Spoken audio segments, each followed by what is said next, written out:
So this is a PPT list of experiments and assignments. I have made the PPT for you. First one is linear measurement using various measuring instruments. So that we will see first. Linear measurement. To measure the height of a given job using vernier height gauge, and to check the height of that job using dial gauge as comparator. It means first we will measure the height of the job using vernier height gauge, which is a direct reading instrument. As you know, vernier height gauge, we will see that vernier height gauge instrument first. In our laboratory, we have vernier height gauge of Mitutoyo, that is a famous Japanese company.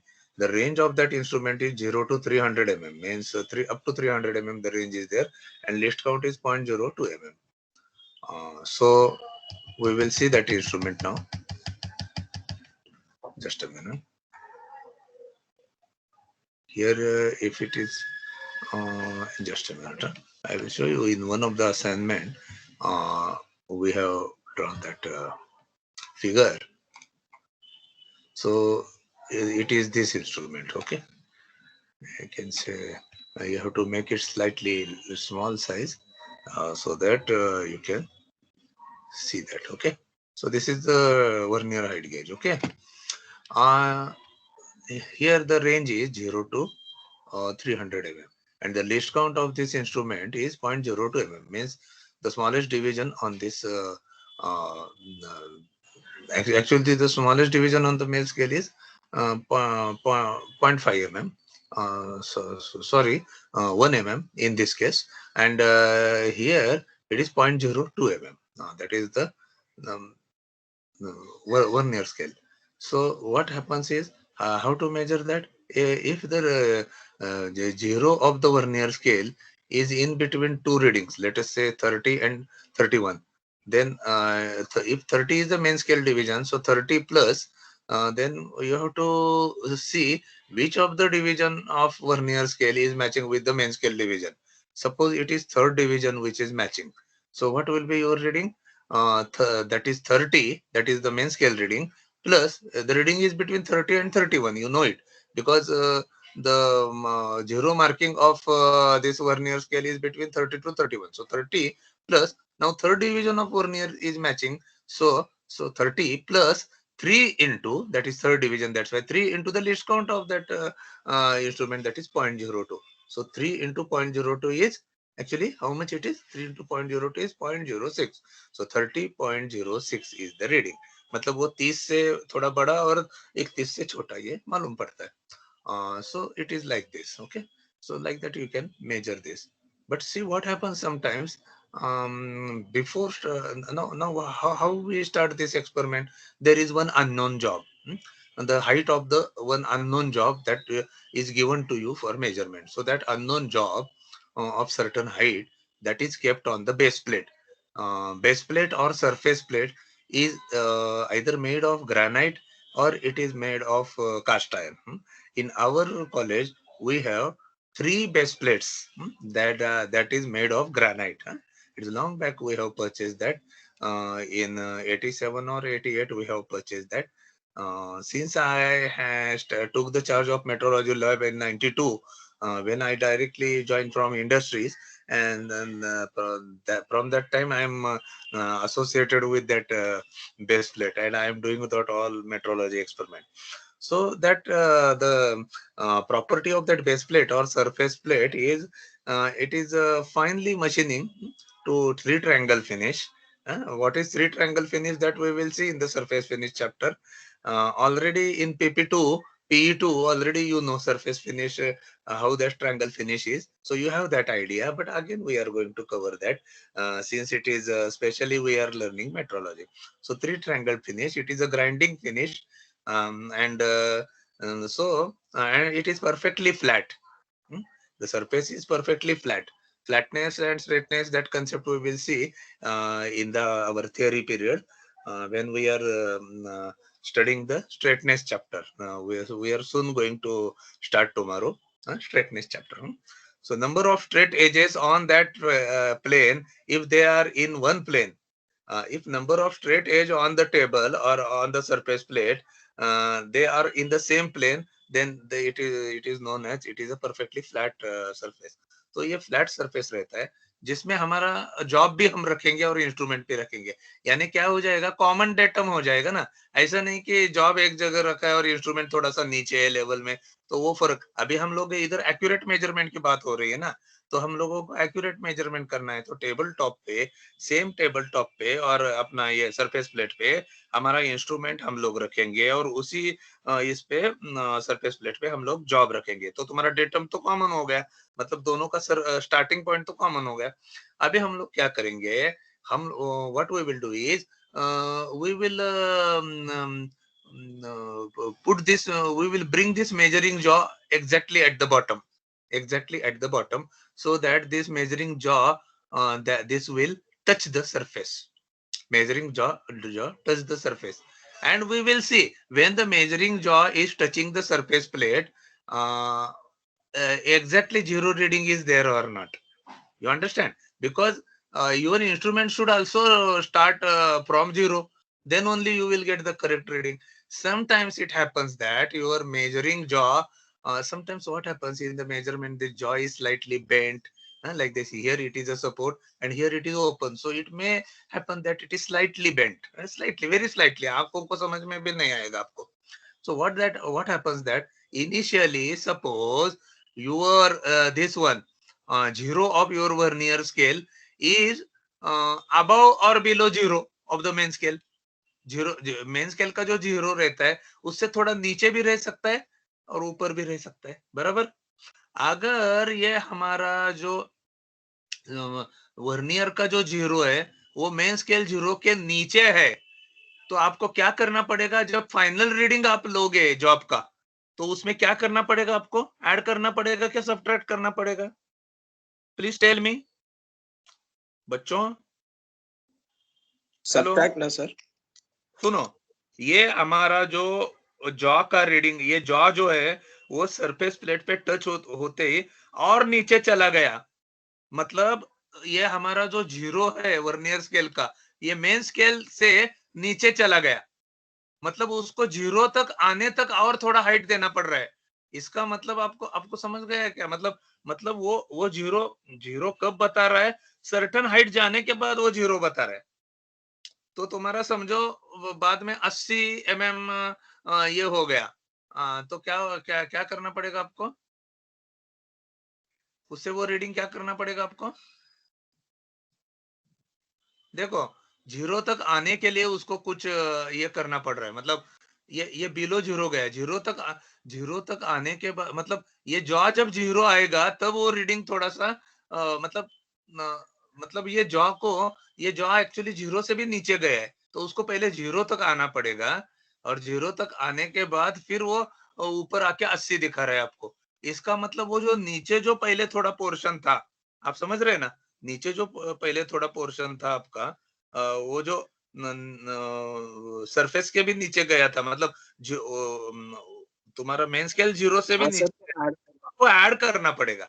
समझे आप? मतलब एक एक simple तुमको मैं बताता हूँ कि तुम्हारा तुम अपने सोमैया मेन गेट से अपने कॉलेज तक आ रहे हो and your distance is let us say 120 metre, okay, the distance is 120 metre, लेकिन वो मेजर सोमैया गेट से आप कर रहे हो।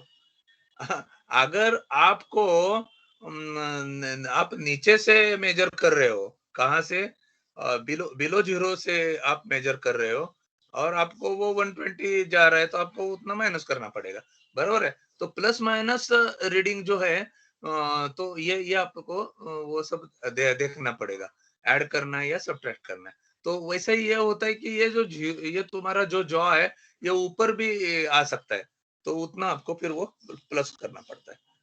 तो ये प्लस माइनस जो जीरो एरर है ना, ये आपको पहले प्लस या माइनस करना पड़ेगा। तो ये आप देख लो, यहाँ पे आप एक हमने रीडिंग लिया है, वो मैं आपको दिखाता हूँ।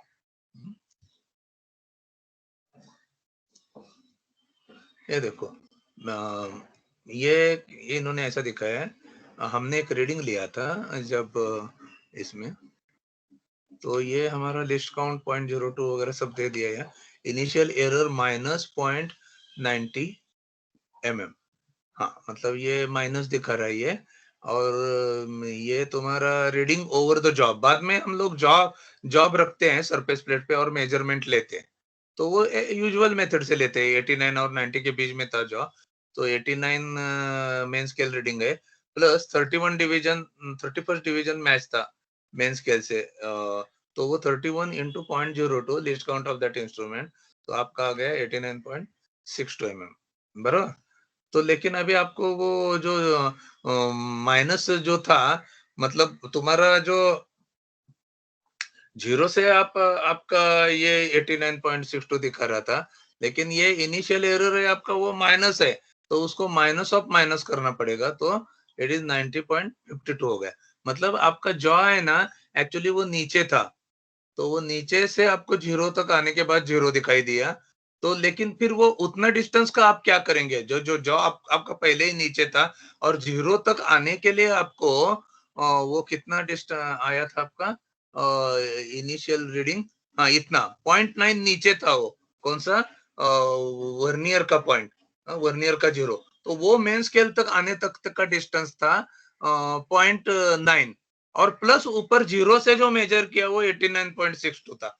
इसलिए आपको वो पहले जीरो तक आने के लिए जितना डिस्टेंस दिया था, वो आपको बाद में उसमें ऐड करना पड़ा ये केस में, मतलब 90.52।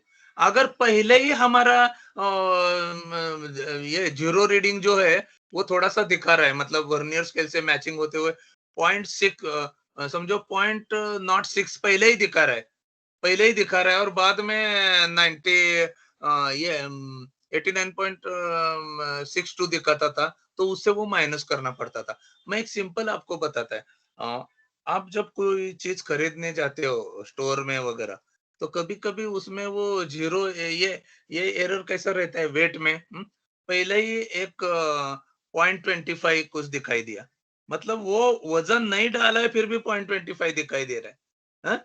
वजन नहीं डाला फिर भी, तो आपको वो कॉम्पेंसेट करना पड़ता है क्या नहीं, मतलब वो, तो वैसे इधर भी पहले वो निगेटिव दिखा रहा है, मतलब पहले ही वो निगेटिव दिखा रहा है, तो उसको पहले जीरो तक आने दो ना, तो हमको नहीं तो हमारा रीडिंग बराबर नहीं आएगा, तो ये इसमें से उन्होंने प्लस कर दिया, तो पहले ही निगेटिव था वो जीरो तक आने के लिए कुछ हमारा हाइट कॉम्पेंसेट हो गया, तो हमारा उतना हाइट कम दिखेगा ना इसमें जॉब में उन इंस्ट्रूमेंट के वजह से, तो वो उतना एरर हमको ऐड करना पड़ा। सो 90.52 हम लोग हमारा फाइनल रीडिंग आ गया। अभी ये हो गया, पहला पार्ट हो गया अपना, कि तुम्हारा इंस्ट्रूमेंट, और कभी कभी क्या होता है मालूम है क्या, कुछ इंस्ट्रूमेंट्स में ऐसा फाइन एडजस्टमेंट है, मेरे ख्याल से अपने जो वर्नियर हाइट गेज है उसमें एक फाइन स्क्रू एडजस्टमेंट है, उसमें हम लोग जो जीरो एरर है ना वो निकाल सकते हैं, मतलब पहले थोड़ा सा एरर है ना, तो उसको जॉ मूवमेंट करने के लिए हम लोगों को एक फाइन एडजस्टमेंट है उधर, तो उससे हम लोग जीरो एरर, मतलब जो एरर है ना वो जीरो कर सकते हैं। एक बार वो जीरो एरर हमने कर दिया तो हमको डायरेक्ट रीडिंग आएगा, तो ये सब हमको ये करने की झंझट ही नहीं पड़ेगी, मतलब इनिशियल एरर वगैरह ये निकलने की जरूरत ही नहीं पड़ेगी, वो एडजस्टमेंट अपने इंस्ट्रूमेंट में है, तो दोनों सिस्टम से आप लोग कर सकते हैं। अगर अगर वो जीरो एरर एडजस्ट कर देते तो वो 90 वाला जो ये नीचे गया हुआ जॉब है ना वो ऊपर आ जाता था, और डायरेक्टली ये रीडिंग आपको आता था इंस्ट्रूमेंट में, कौन सा 90.52 आपको डायरेक्टली आ जाता था। तो एनीवे कोई भी मेथड से आप लोग कर सकते हो, मतलब थोड़ा वर्कमैनशिप आप लोग जाते हैं तो अगर कॉलेज चालू हो गया तो मैं ये इंस्ट्रूमेंट आपको दे दूंगा ऑपरेट करने के लिए, मतलब हमारा इसके टर्न जब आएगा तो उसमें मैं ये ऑपरेट करने को आपको दे दूंगा, so that time you can see that, okay. Let us hope अगर सितंबर में कॉलेज चालू हो गया तो आप लोगों को वो सब मोस्टली होगा ऐसा लग रहा है, तो वो हो गया, हो जाएगा, तो ये आपको मैं दे दूंगा करने के लिए, अपने हाई लैब में, ये मस्त कंडीशन में है एकदम, तो ये बाद में अच्छा बच्चों, just tell me, now you are not visible to me on the screen, आपको ये पहला पार्ट समझा, measurement using vernier height gauge? Hello. हाँ सर। हाँ, अभी मैं अगला पार्ट आपको बताता हूँ। Slip gauge combination as per vernier height gauge reading हो गया। अभी डायल गेज का आप बोलेंगे, एक बार वर्नियर हाइट गेज से मेजर किया तो फिर डायल गेज क्यों करने का? तो इसलिए करने का कि डायल गेज का लिस्ट काउंट है ना 0.001 mm है। मतलब हमारे पास दो टाइप के डायल इंडिकेटर है, डायल गेज और dial indicator. You can say 0.01 mm list count वाला या 0.001 mm लिस्ट काउंट वाला, दोनों है। तो मैंने ये चूज किया 0.001 mm तक, क्योंकि क्या है कि इसमें स्लिप गेज वगैरह यूज हो रहा है जिसका 1 माइक्रोन लिस्ट काउंट है।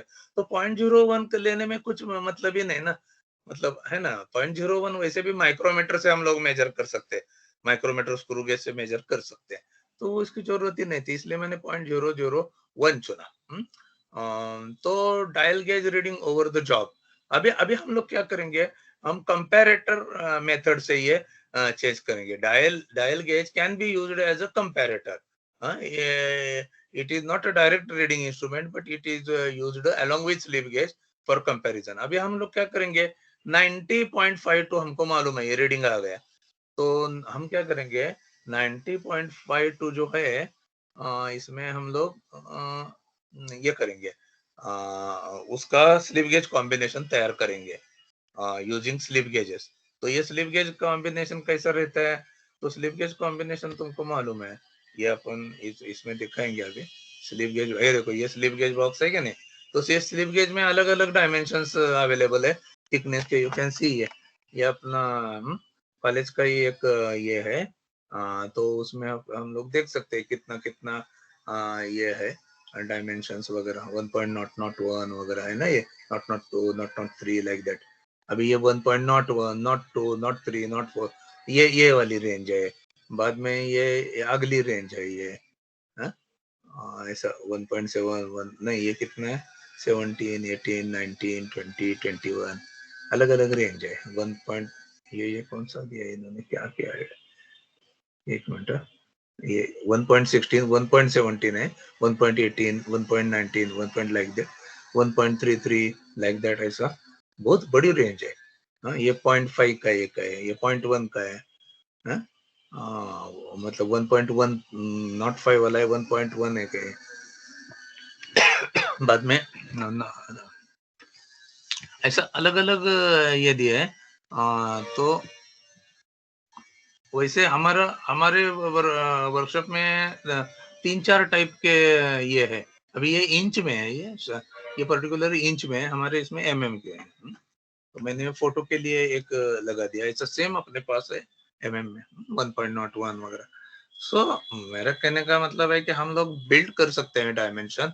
तो वो जो बिल्ड कैसा करने का, तो यहाँ पे हम लोग दिखा सकते हैं कि ये 90.52 जो हमने स्लिप गेज कॉम्बिनेशन पहले निकाला था, वो हम लोग बिल्ड करते हैं स्लिप गेज से, और उसको हम लोग जॉब के ही नजदीक में रखते हैं, जॉब के नजदीक में ही रखते हैं। तो जॉब के नजदीक में रखते हैं, और ये जो है ना तुम्हारा डायल इंडिकेटर, ये अपना एक स्टैंड रहे, अपने पास एक स्टैंड है, वो स्टैंड पे लगाते हैं।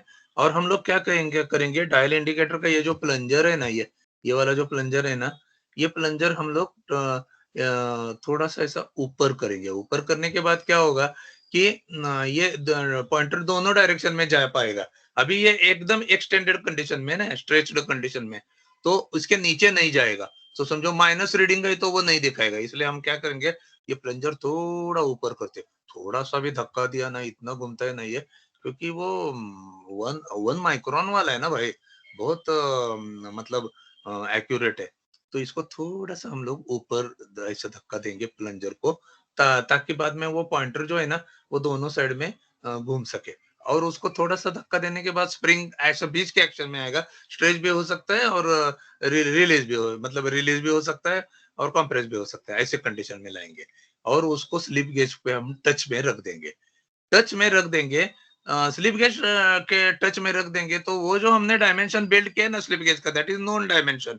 और वो टाइम हम लोग टच करने के बाद ये जो पॉइंटर है ना, ये 0 पे सेट करेंगे। अभी आप बोलेंगे पॉइंटर कैसा आएगा 0 के पास, पॉइंटर नहीं आएगा, आपका ये रोटेटेबल बेजल है, ये बाहर का एक बेजल है, ये रोटेटेबल बेजल है, इसको नर्लिंग किया रहता है बाहर से, ऐसा उसके साथ स्केल अटैच किया है, तो वो स्केल भी घूमता है, वो रोटेटेबल बेजल के साथ है ना स्केल भी घूमता है। तो ये जीरो है ना, पॉइंटर जिधर भी आया है ना उधर हम लोग जीरो को लाके रख देंगे, इसके मतलब जीरो सेटिंग हो गया। इसका मतलब क्या हो गया बच्चों, वो जो हमने डायमेंशन सेट किया था ना, जो vernier scale vernier height gauge वाला जो स्लिप गेज से जो हमने सेट किया था, वही डायमेंशन अभी जीरो दिखा रहा है। अब क्या हो गया, स्लिप गेज से हम लोग शिफ्ट करेंगे वो प्लंजर, और नहीं मतलब वो हम ऐसा ही रखेंगे डायल इंडिकेटर विथ स्टैंड, क्योंकि उसको ज्यादा हिलाएंगे नहीं हम लोग, तो वो स्लिप गेज कॉम्बिनेशन निकालेंगे और उसके जगह अननोन जॉब रखेंगे।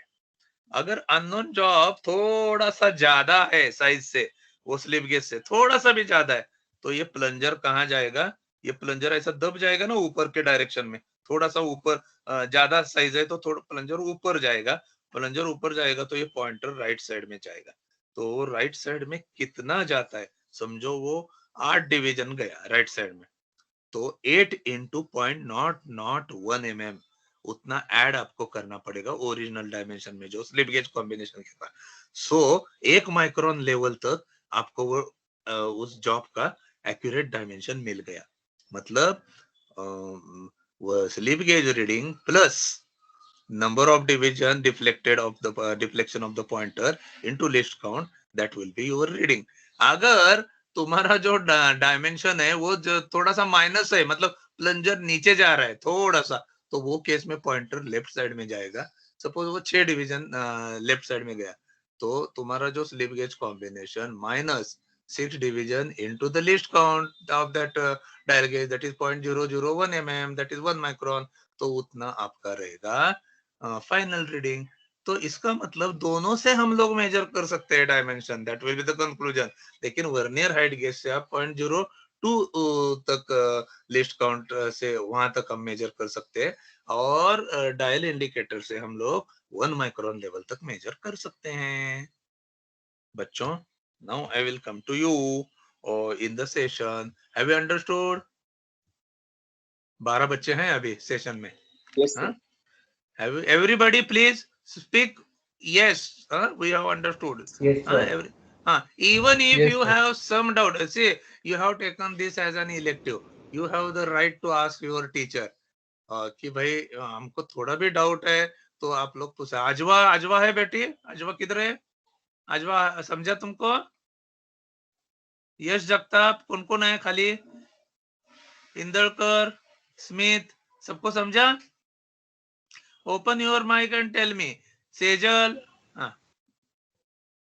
हाँ सर समझा। Amay Mohod, good good. चला, नाउ सबको समझा है। Now we will go to other experiment. First हम लोग यहाँ पे देखते हैं कि हमने कुछ अरेंजमेंट किया था पहले इसके लिए। हाँ, so it was linear measurement, इसका सब हमने राइटअप वगैरह तो ऑलरेडी तुमको दिया है। तो ये रीडिंग जो हमने लिए थे हमारे लैब में वो मैं आपको दे दूंगा। तो व्हेन आई सेंड यू, आप वही रीडिंग उधर लिख लेना, क्योंकि हाँ हम बाद में कॉलेज चालू होने के बाद वो करेंगे, ऐसा कुछ ये नहीं। लेकिन फिलहाल हम लोग रुकेंगे नहीं उसके लिए। हाँ, तो ये सब स्टैंडर्ड राइटअप प्रोसीजर वगैरह दिया है। Now this is the thing, to calibrate the given adjustable type snap gauges using vernier caliper and slip gauges. This experiment we have not done last time. This is specially kept for metrology. तो हम पहले देखेंगे कि ये adjustable snap gauge है क्या। Recently we have completed the theory of limit fit and gauges, limit fit tolerances and gauges.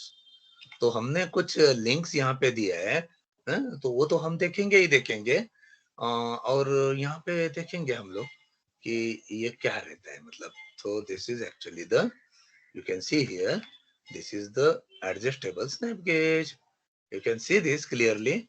तो हमने जैसे ही देखा, हमने दोनों चीज देखा था, plug gauge is used to check the hole and snap gauge is used to check the shaft.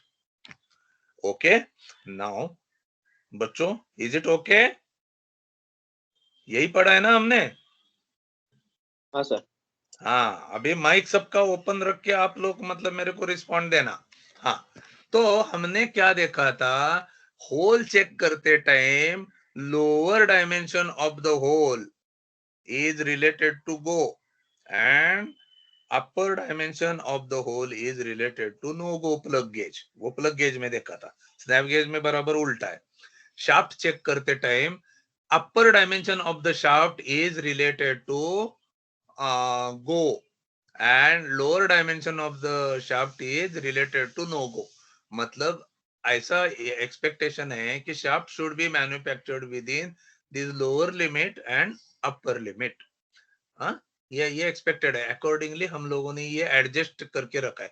इधर पीछे एक स्क्रू रहता है, उस स्क्रू को आप लोग क्लॉकवाइज घुमाएगा तो ये जो है ना, ये जॉ अंदर आएगा, नीचे आएगा। अगर एंटी क्लॉकवाइज घुमाएगा तो इसको लेके वो ऊपर आएगा। तो अंदर इधर स्क्रू रहता है, इधर अंदर स्क्रू है। ओके, तो ये आप एडजस्ट कर सकते हैं। आप बोलेंगे सर ये एडजस्ट कैसे करेंगे, हमको तो डायमेंशन मालूम नहीं। भाई स्लिप गेज है ना, स्लिप गेज कॉम्बिनेशन है ना ये। हाँ, तो हमको जो टॉलरेंस लिमिट देते हैं उसमें जो जी और के रहता है ना, तो गो ये अपर लिमिट के लिए ये जी रहता है ना, कैपिटल जी, वो हमारे गेज में। तो उसमें हम लोग वो डायमेंशन बिल्ड करेंगे। वो जो भी दिया है, वो जो भी कैलकुलेशन से आता है, वो यहाँ पे रखेंगे, उस पे ये टच करेंगे ऊपर से। ओके, और छोड़ देंगे और बाद में स्लिप गेज निकाल देंगे। बाद में वैसा ही lower size of the shaft है ना, ये यहाँ पे ये बिल्ड करेंगे, यहाँ पे रखेंगे और इसको स्क्रू से ये करके छोड़ देंगे।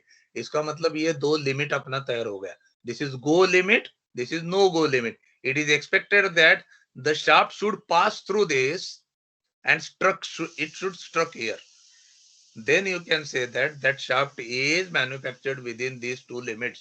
agree बच्चों, agree? Yes sir. हाँ, आप बोलेंगे अभी अभी आप हम जरा उल्टा सवाल पूछते हैं, अगर ऐसा नहीं हुआ तो क्या होगा? मतलब ये हमने वो गो को और ये आप जो बोल रहे ऐसा अगर नहीं हो रहा है तो क्या होगा, मैं बताता हूँ। अगर अपना शाफ्ट इधर नहीं जा रहा है, इसका मतलब क्या है बच्चों? अगर अपना शाफ्ट इधर नहीं जा रहा है, गो में भी नहीं जा रहा है, इसका मतलब क्या है? बोल दो। शाफ्ट इज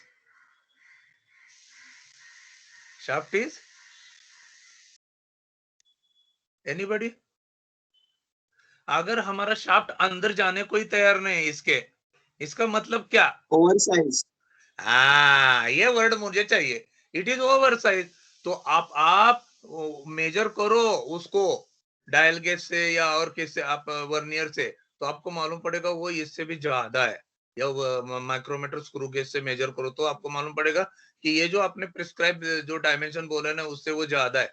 तो वो कितना ज्यादा है वो देख के आप डेप्थ ऑफ कट अप्लाई करो टर्निंग इस पे लेथ पे, और उस शाफ्ट को इसके साइज में लेके आओ। लेकिन आप इतना डेप्थ ऑफ कट मत ले लो कि वो इससे भी नीचे चले जाए, मतलब नोगो से भी नीचे चले जाए, ऐसा मत लो। धीरे से वो ले लो और बाद में देखो ये जा रहा है क्या। अभी तुम्हारा शाफ्ट अंदर जा रहा है आफ्टर मशीनिंग, इसका मतलब ये आपके रेंज में है। And that shaft should struck here at no go. अगर आपने ज्यादा कट लिया और आपका शाफ्ट ये लिमिट से अंदर भी जा रहा है, नोगो भी पास करके जा रहा है, नोगो बोला यहाँ पे रुकना चाहिए लेकिन वो नीचे जा रहा है, इसका मतलब क्या बच्चों? हेलो, शाफ्ट इज कम है साइज। Under size. इसका मतलब अगर हमने ये फॉलो नहीं किया लिमिट, इसका मतलब यू हैव टू रिजेक्ट और रीवर्क द शाफ्ट। मतलब आपका स्टार्ट में ही नहीं जा रहा है तो आप रीवर्क कर सकते हो। आपका नोगो में भी जा रहा है, मतलब वो शाफ्ट अभी आपको फेंक देना पड़ेगा या दूसरे किसी जॉब के लिए ले लो जहां पे डायमीटर कम है, उधर यूज करो, नहीं तो वो आपका गया, वेस्ट हो गया आपका शाफ्ट। सब मशीनिंग का पैसा गया, आपका टाइम गया, ऑपरेटर का मूड गया आपका, और फिर से आपको नया रॉ मटेरियल लेना पड़ेगा। So that's why limit gauge are controlling you. और आप बार बार वो मेजरमेंट करके नहीं बैठने का। आपका शाफ्ट तैयार हो गया, वो इसमें go no go accept the shaft कितना जल्दी होता है, गो नो गो एक्सेप्ट, ये दो लिमिट। मस्त मस्त है ना बच्चों? हेलो हाँ हेलो, सर। हाँ ये मस्त है क्योंकि ये आउटसाइड है। आपको वो वैसा ही एक कंसेप्ट उधर न्यूमेटिक कंपैरेटर में था, देखो बोर मेजरमेंट करने के लिए, याद है ना लास्ट टाइम? बोर मेजरमेंट करते टाइम गो नो गो, मतलब वो एक लिमिट रहता था। लास्ट टाइम का एक्सप्लेनेशन याद है क्या तुमको? वो हवा बैक प्रेशर से वो ये क्रिएट होता था और वो पॉइंटर हिलता था। स्टैंडर्ड रिंग गेज के साथ हम कंपेयर कर सकते, याद आया क्या आपको? लास्ट टाइम किया है ना? हाँ सर। वो इसमें रे अपना PE2 में किया है।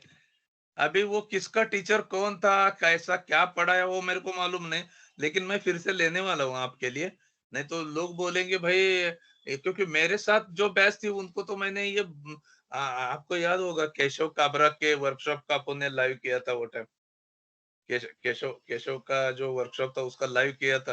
कौन था मेरे बैच में वो टाइम? B2 बैच था शायद, वो टाइम B2 बैच वाले थे। तो बाकी लोगों को उतना मालूम नहीं है। तो मैं वो फिर से वो एक्सपेरिमेंट लूंगा, उसका मेरा वीडियो भी है वो यूट्यूब पे। वो पर्टिकुलर इसका, वो उसके वर्कशॉप का गो नो गो वो हमने लाइव किया था उसके वर्कशॉप में, वो एक्सपेरिमेंट। लेकिन मैं वो बताऊंगा आपको, वो लिंक वगैरह सब दे दूंगा मैं। तो ये कंसेप्ट फिलहाल हम लोग अभी यहाँ पे आते हैं। तो हम लोग क्या करेंगे इसको, हमको अभी what is our experiment, then आप बोलेंगे गो नो गो कंसेप्ट तो मैंने बताया। तो अभी हमने क्या किया है, एक गो साइड को एक डायमेंशन और नो गो साइड के एक डायमेंशन हमने ऑलरेडी सेट किया है using slip gauges, and now you have to just calibrate it. आपको आपका एक्सपेरिमेंट है, यू हैव टू कैलिब्रेट कि ये गो साइड कितना है और नो गो साइज कितना है, ये आपको कैलिब्रेट करना है और आपको लिखना है। And then what is a tolerance, what is a tolerance? Tolerance is between difference between upper limit and lower limit, that is go and no go. Okay, ये आपका ये है टॉलरेंस है, difference between upper limit and lower limit, और go and no गो का ये जो difference है दैट इज टॉलरेंस। तो ये आपको कंक्लूजन में लिखना है। So that is your experiment. Okay, to calibrate the given adjustable type of snap gauge using vernier caliper and slip gauges. तो हम लोग क्या करेंगे, हम लोग मतलब और ये एक स्टैंड रहता है, देखो माइक्रो एक स्टैंड रहता है ये। तो ये स्टैंड को हम लोग क्या करेंगे, ये जो सर्कुलर पोर्शन है ना, ये सर्कुलर पोर्शन, ये यहाँ पे हम लोग इसको इसमें डाल के इसको टाइट करेंगे ये स्क्रू से। तो ये जो है ना, ये बराबर ये बीच का जो पोर्शन है यहाँ पे वो टाइट हो जाएगा। तो तुम्हारा दिखते टाइम वो कैसा दिखेगा फिर ये मतलब स्नैप गेज कैसा दिखेगा मैं आपको दिखाता हूँ। यहाँ पे हमने एक ये किया है, एक फिगर है हमारी यहाँ पे। तो हम लोग फिगर आपको दिखाते हैं। तो ये आपको ऐसा दिखेगा, यानी ऊपर का ये ऐसा स्नैप गेज, ये गो जो गैप थोड़ी सी बड़ी है और थोड़ा सा अंदर की तरफ आके टॉलरेंस ये नो गो। तो एक बच्चे ने बहुत अच्छा निकाला था फिगर, तो हमने उसको आपको दिखाने के लिए ये लाया। तो ऐसा आपको भी निकलना पड़ेगा, ये एक अच्छा जर्नल है। तो ये मैंने फिगर उनको दी थी पहले, वो बच्चों आप निकालो बोल के, मैं वो भी आपको दे दूंगा। उनको मैंने दी थी तो वो बच्चे ने अच्छा निकाला, तो मैं बोला चलो अपने बच्चों को भी दिखाएंगे। तो इस तरह से आपको ड्रॉ करना है और आप ये स्लिप गेज से आपको मेजर करना है ये कितना है। तो ये कैसा मेजर करेंगे आप, मैं बताता हूँ। तो पहले आपको क्या करना है कि ये जो गैप है ना गो, ये वर्नियर तुम्हारा वर्नियर कैलिपर से मेजर करनी है। अब वर्नियर कैलिपर से आपने मेजर कर दिए तो आपका ये गो का पहले हम गो का करेंगे, गो का डायमेंशन फिक्स करेंगे और बाद में नो गो का फिक्स करेंगे। तो गो साइज का करते टाइम हमको पहले वर्नियर से आपका डायमेंशन आएगा 31.88। हाँ बच्चों 31.87 आ सकता है क्या, जरा मेरे को बोलो।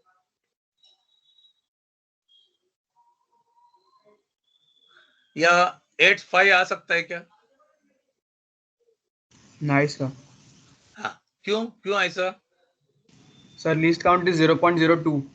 हाँ तो मतलब 0.02 होने के कारण आपका इवन नंबर ही आएगा, बराबर है, 31.88 ही आएगा।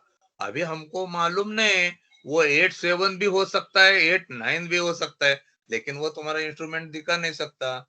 आप बोलेंगे सर फिर वर्नियर क्यों लिया आपने, आप माइक्रोमीटर स्क्रू गेज क्यों नहीं लेते जिसका 0.01 है। ठीक है, 0.01 है, 0.015 है क्या 514 है 16, वो कैसे मालूम पड़ेगा। उधर तो हमको रुकना ही पड़ेगा, somewhere we have to stop.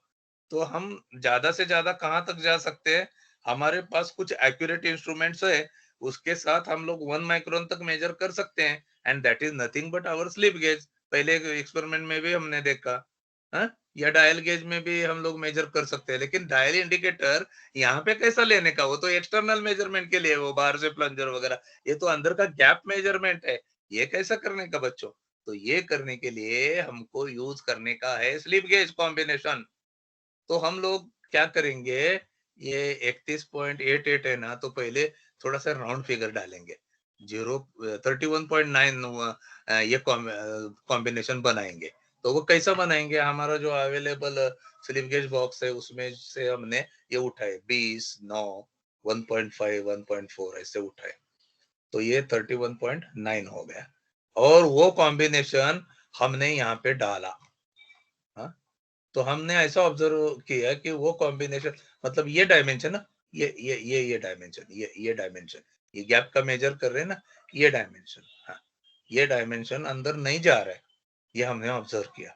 इसका मतलब वो डायमेंशन नहीं है, हमने थोड़ा सा ओवर साइज लिया, मतलब अपना डायमेंशन 31.9 से कम है। अभी हमने 31.88 ये भी डाला, that is also not passing. तो आप बोलेंगे सर इधर कैसा रीडिंग आया, अरे वो तो रफली उतना दिखा रहा है ना हमारा वर्नियर स्केल से, अभी उसका क्लोज रीडिंग तो ही हमको लेना है ना। तो हमने देखो 31.88 भी नहीं पास हो रहा है, तो हम थोड़े नीचे आए। हाँ? तो एक हमने ये देखा कि 862 ये हमने देखा, 862 एक थोड़ा सा नीचे आ गया, वो पास हो रहा था, वो पास हो रहा था। तो हमने 1.002 निकाल के उसके जगह 1.003 रखा। ये देखो इधर दिख ही रहा है ना, ये 2 निकाल के 3, 3 वाज नॉट पासिंग। पहले हमने ये 5 पे ट्राई किया, ये 885 है ना, तो 865 वगैरह ये हमने सब कुछ ट्राई किया, तो ये भी नहीं पास हो रहा था, 865 भी नहीं पास हो रहा था, इसलिए ये 87 वगैरह लेने का तो सवाल ही नहीं, 865 भी नहीं पास हो रहा था। तो इसके नीचे डायरेक्टली हम इधर गए 862 तक, तो वो पास हो रहा था, एंड 863 वो नॉट पासिंग हो रहा था। इसका मतलब ये रीडिंग है वो 31.862 is the reading of that gap. Maximum dimension that passes through the gap is the dimension of that gap, correct? बच्चों, maximum dimension built by slip gauges that pass through that gap is the dimension of that gap. इसका मतलब 31.862 is the dimension of go gauge. Agree बच्चों, समझ गए procedure? Yes sir. बच्चों, अगर आपको कुछ थोड़ा भी डाउट है तो मेरे को पूछो, हाँ, डोंट हेजिटेट। हाँ, ये मैंने जो स्टेप बाय स्टेप प्रोसेस, इसलिए मैं आज ये कर रहा हूँ मैं इसका रिकॉर्डिंग, कि आप बाद में भी ये सब लोग, आप लोग ये कर सकते हो, मतलब आप उसको सुन सकते हो। ओके, ठीक है बच्चों, I hope you have all understood. Say convincingly yes, everybody open your mic and say yes. Yes हाँ, सर। सेजल का, अजवा का आवाज आया, और यस कौन सर। कौन, हाँ यस, बच्चे बोल रहे हैं यस सर। हाँ, ऐसा नहीं है, बाद में भी आपको कुछ थोड़ा बहुत डाउट रहेगा तो मेरे को कभी भी पूछ सकते हो, ऐसा कुछ नहीं है कि इसी टाइम समझना चाहिए, ऐसा मेरा कुछ नहीं है। हाँ, मैं I am open for my students. हाँ मेरे को थ्योरी में भी पूछ सकते हो तुम लोग, क्लास खत्म होने के बाद पूछ सकते हो, ऐसा कुछ ये नहीं है। तो ये रहा अपना इसका मतलब क्या कहते हैं, गो गेज का। ओके, अभी हम लोग जाएंगे यहाँ पे नो गो साइज में।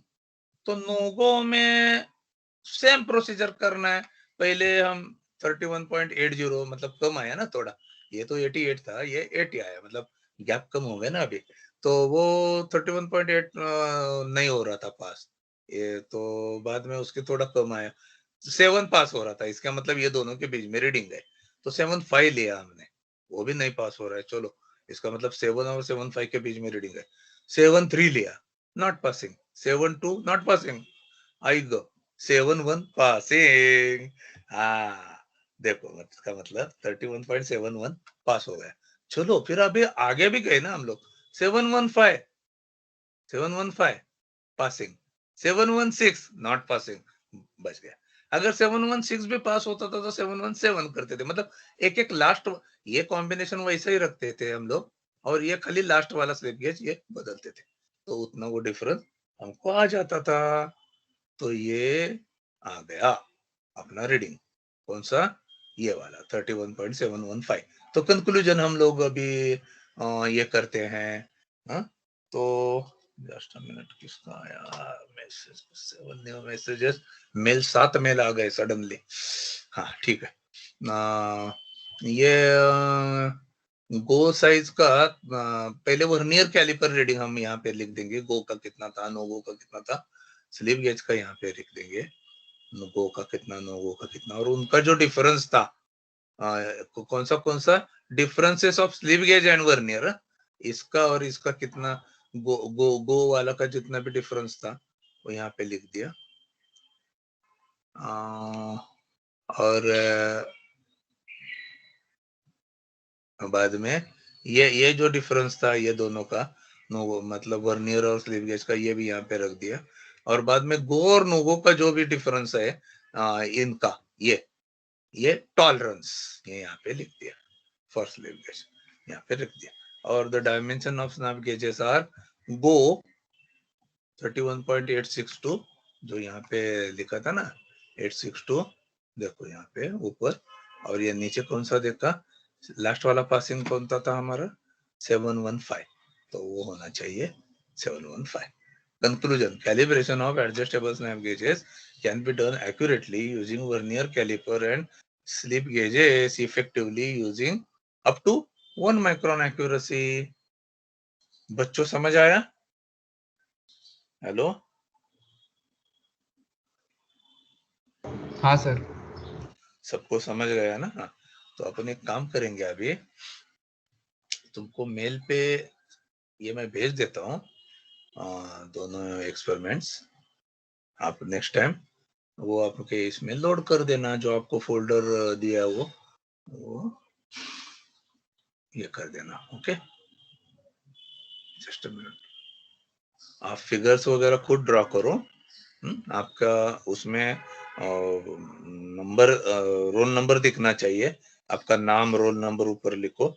आपके इसमें आपका जो पीडीएफ बना के आप दे रहे हो उसमें आप खुद अपने ऑब्जर्वेशन टेबल बनाए हुए वगैरह वो सब दिखना चाहिए मुझे।